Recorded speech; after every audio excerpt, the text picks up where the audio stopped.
I had heard the rumours for weeks before the gates were breached, but I refused to believe them.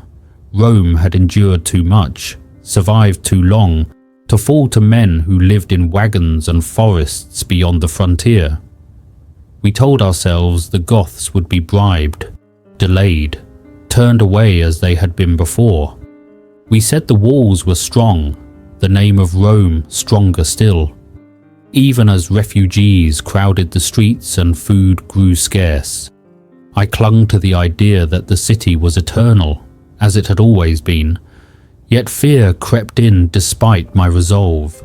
Each day brought new whispers that Alaric had encircled us completely, that the grain ships from Africa would never arrive, that families were selling their last possessions for a loaf of bread.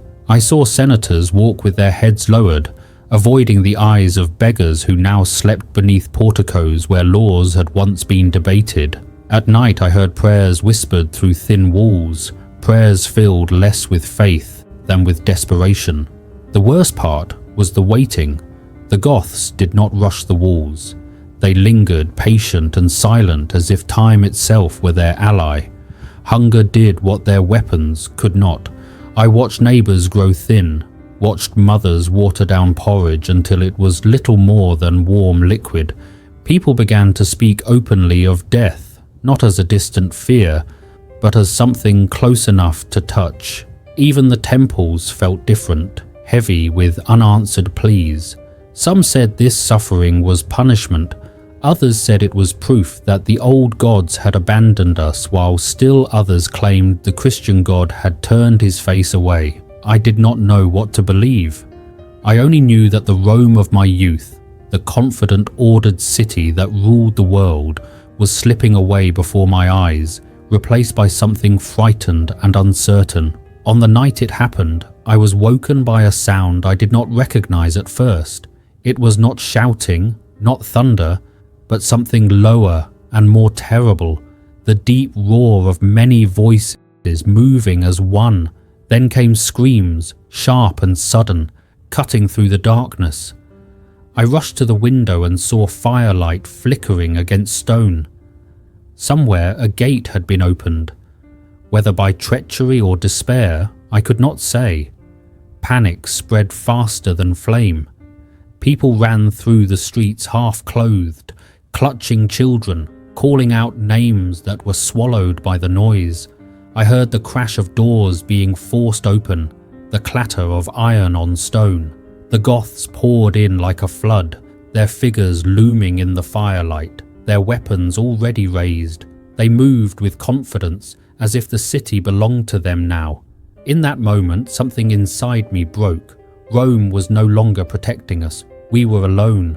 I fled with my family toward the darker alleys, away from the main roads where the noise was worst. Around us, buildings that had stood for generations were being ransacked, their contents dragged into the streets. I saw men struck down for resisting, women pulled away screaming, old men left where they fell. The sounds of weeping and pleading blended into a single, unbearable chorus. I had lived my entire life under Roman peace, and now, in a single night, it had vanished. As we hid among the shadows, pressed against cold stone, I understood what no lesson or sermon had ever taught me. Rome was not eternal. It was flesh and blood like the rest of us, and it could bleed. The city that had conquered the world was now being conquered itself, not just by Goths with swords, but by fear, hunger, and the slow realization that the age we had trusted was ending. Once the Goths were fully inside the city, all order dissolved. There was no command, no signal that told us where safety lay, because none existed. The streets that had once carried triumphal processions now carried only panic. People ran without direction, crashing into one another, dropping what little they carried. I saw a woman stumble beneath the weight of silver she had gathered in desperation, and when she fell, others trampled over her without looking back. Fear stripped us of shame as easily as the invaders stripped our homes. The noise was relentless. Shouting in a foreign tongue echoed from every direction. mixed with the screams of the wounded and the crack of breaking wood. Fires sprang up where torches were thrown carelessly into houses already ransacked. Smoke thickened the air until breathing itself became painful. My eyes burned and my throat felt raw. Yet still we dared not cover our mouths for fear of making any sound that might give us away. We moved when we could, froze when we must, guided only by instinct and terror. We hid for a time in the courtyard of a ruined building, huddled close to the wall. From there I saw Goths drag furniture and chests into the street, smashing them open when locks resisted. They laughed when coins spilled across the stones, laughing as if Rome itself were a joke finally exposed. Some wore Roman cloaks they had taken from the dead, their swords hanging at their sides as though they were masters of the city. I felt a bitterness rise in me so strong it nearly drowned my fear. Near dawn we tried to reach a church, hoping that sacred ground might still offer refuge. Many others had the same thought. The doors stood open, the interior crowded with people praying aloud or sobbing in silence. For a brief moment I felt something like safety. Then the Goths arrived. Some respected the place, taking only what was offered. Others did not. They tore ornaments from the altar and dragged people away who resisted. The sanctuary was not violated by fire, but it was stripped of its illusion. Even God's house could not fully shield us. As the day wore on, exhaustion set in. Fear cannot burn endlessly without leaving weakness behind. People slumped where they stood, unable to run further, unable even to cry.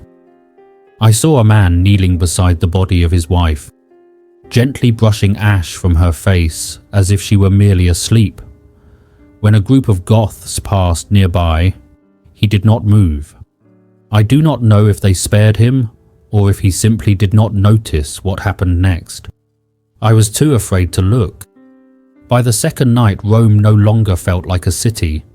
It was a collection of shattered spaces connected by smoke and memory. Familiar landmarks meant nothing. Streets I had walked since childhood felt foreign in the darkness, altered by debris and bodies. Time itself seemed to stretch and bend. I could not tell whether hours or moments passed between each terror. My thoughts drifted to strange places, old festivals, childhood lessons, the pride we once felt when speaking the city's name. What struck me most was not only the violence, but the silence that followed it in waves. After a street was stripped clean, the Goths moved on, leaving behind a hollow quiet broken only by distant fires. In those moments, the weight of what had happened pressed down harder than the noise ever had. Rome had been entered, plundered, and survived, but in surviving, something essential had been lost. The belief that we stood at the center of the world could not be restored. On the third day, the Goths began to withdraw, their wagons heavy with spoils, their captives bound and driven ahead of them. We watched from hiding as they left, not daring to celebrate. No one cheered, no one thanked the gods. We emerged slowly, like people waking from a nightmare only to find it was real. Everywhere we turned, the evidence lay before us: burned houses, empty streets, broken lives. As I stood amid the ruins, I felt an emptiness deeper than grief. Rome still stood, yes. Its walls were not leveled, its name not erased, but the city I had known, the city that believed itself unassailable, had died. And in its place remained something uncertain, wounded and afraid, forced at last to understand that even the greatest power can fall silent beneath the sound of foreign footsteps. When the Goths were gone, we wandered the city like strangers. People stepped carefully, as if the stones themselves might give way beneath us. Smoke still clung to the air, and the smell of ash mixed with rot and fear. Everywhere doors hung open or lay splintered on the ground. Homes that once rang with conversation now stood silent, emptied not only of goods, but of life. I felt as though I were walking through a memory rather than a place that still existed. Survivors began to gather in small groups, drawn together by grief more than purpose. We searched for family, calling out names until our voices broke. Some found who they were looking for. Many did not. I saw reunions marked by sobbing relief, and others by the dull stare of those who already knew the answer before asking. The dead lay where they had fallen, hastily covered or left untouched, because there were too many and too few hands willing to move them. Soon the roads leading out of the city filled with people. Those who could leave did so, carrying what little remained to them. Whole families set out toward Campania, toward Africa, toward anywhere that was not Rome. I watched carts creak beneath the weight of the desperate and wondered if I should join them, yet something held me back. Perhaps it was stubbornness, or perhaps it was the simple fact that I could not imagine myself anywhere else. Rome had shaped my life. Even in ruin, it felt wrong to abandon it. The churches became places of refuge and argument alike. Some claimed the sack proved the old gods had been angered. Others said it was a test sent by the Christian God, a punishment meant to humble us. I listened to these debates with a growing weariness. Faith had not saved us from hunger or steel. At the same time, it was faith alone that seemed to give many the strength to rise each morning and face the devastation.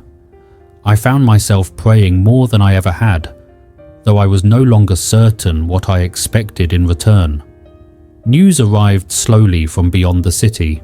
We learned that the shock of Rome's fall had spread across the empire, that people in distant provinces spoke of it as though the world itself had cracked. I heard that some could not believe it at all, insisting the reports must be exaggerated. I wished they were right. Yet standing amid the broken streets, I knew no exaggeration could capture what it felt like to see the heart of the empire laid bare and bleeding.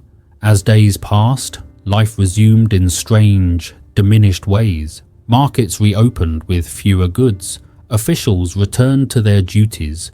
Their authority weakened but still clung to out of habit. People spoke of rebuilding, of restoring what had been lost. But beneath these efforts lay a quiet understanding.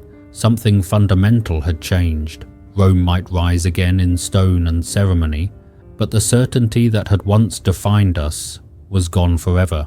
I thought often of the generations before me who had believed the city eternal. I had believed it too. We had measured time by Rome, judged the world by Rome, and assumed that as long as the city stood, order would prevail. The sack stripped away that illusion. We were no longer masters of history. We were subject to it, as fragile as any other people who had come and gone before us. Now, when I walk past the walls at dusk and hear the wind move through empty streets, I feel both sorrow and clarity.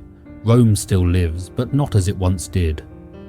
It is older now, wiser perhaps, but wounded. And so are we who remain. We carry the memory of those 3 days like a scar, a reminder that greatness offers no immunity from fear, hunger, or the sound of enemies entering through the gates. If the world continues, it will do so without the illusion that Rome stands above it.